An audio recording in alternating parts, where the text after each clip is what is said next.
Any regular viewers of mine that have been with me for a long time will know that I lost an Armatan last year, and I keep going on about it, I know, but anyway, I was looking at beacons. I even designed my own beacon, which worked very well, but it was very bulky and very cumbersome, and it wasn't really configurable, and it didn't really do a lot apart from broadcast a tone, and that was it. So I had an email off this chap in Russia, and he said, "Have you ever heard of the tBeacon?" I said no, and he sent me one, which is, I think it's this one actually. Now this one's been working flawlessly up until I had my Radjet crash, and this thing was actually sitting right up the very front, so it actually took the full force of the battery slamming into it. About, I think it was 90 something mile an hour.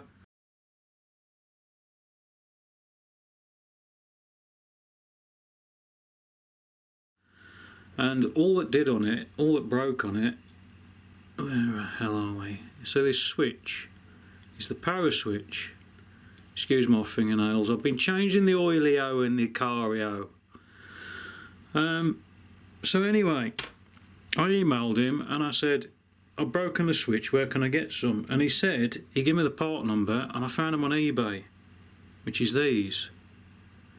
Now I could only get a bag of 50, so I got 49 spare, and I think it was £2 for 50 of them. So I've got to change that. Now while he was emailing, he said he told me about a new version. This is the tBeacon green, or it was anyway. I was so happy with these, I actually bought a second one, by the way.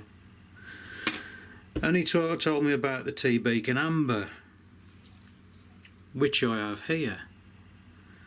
This actually comes unassembled, if you like. All it is just the battery isn't connected, and the reason being is, as soon as you connect the battery, it comes on.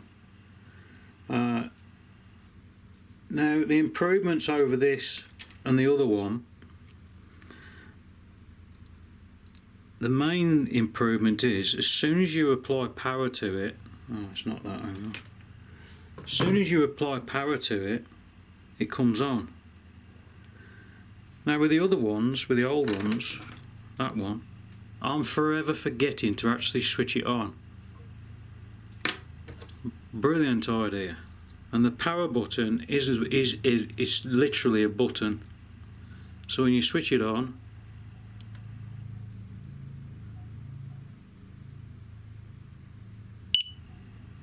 so it's now on, it's active. And then you turn it off, you just hold the button, and it's on now off. Now if I plug this in like that, and I'll find my USB cable, which I'm not prepared for as usual. So I've got my USB cable, and I plug that in there, and I've got just a standard FTDI adapter. If we line that up that way like that, and we plug that in when I can actually see,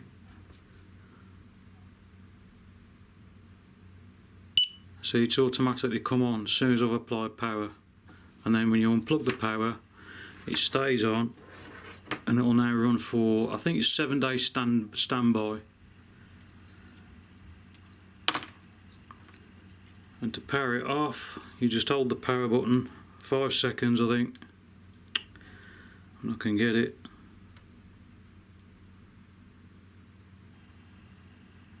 And it's now off. So this can be connected directly to your flight battery. It will automatically charge it.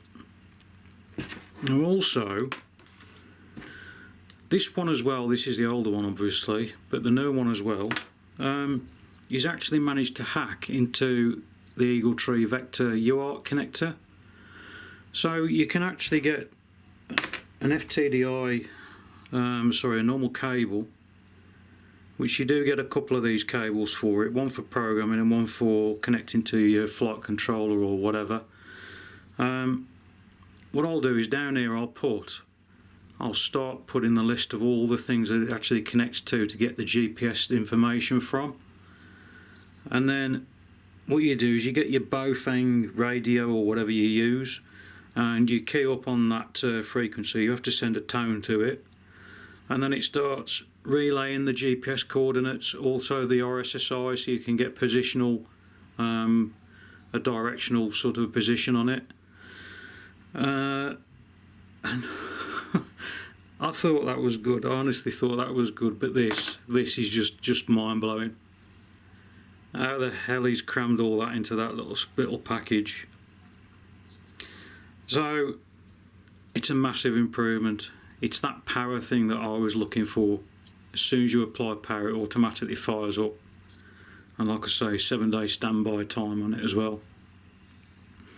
So what I'm going to do, I'm going to change the power switch on that. And I've got 3 of these now. So I've got that one. I've got a good working one, and I've also got that one. If you value anything, you can't beat it. You really can't beat it. This will actually read out on the radio the GPS coordinates of wherever it is. It doesn't rely on GSM sort of signal. It doesn't rely on GPS. If it can't get a GPS lock, or if your vector's gone, then it just gives you the RSSI. And I'm rambling on now, but I really do urge everyone just to buy one to have a look, just to test it. They're not cheap. I think it was about, no, I'm not going to say the price in case it goes up or comes down or whatever. Baofeng, 25 quid with this. For the sake of, I don't know, 75 or 80 quid, you've got yourself a safeguard, and you just unplug it and use it on any quad or any plane. So do yourself a favour and buy one.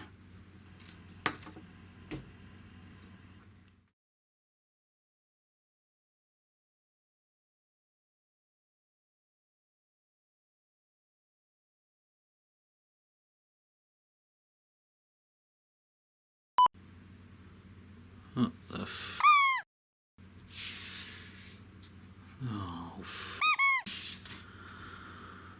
Oh, what am I talking about?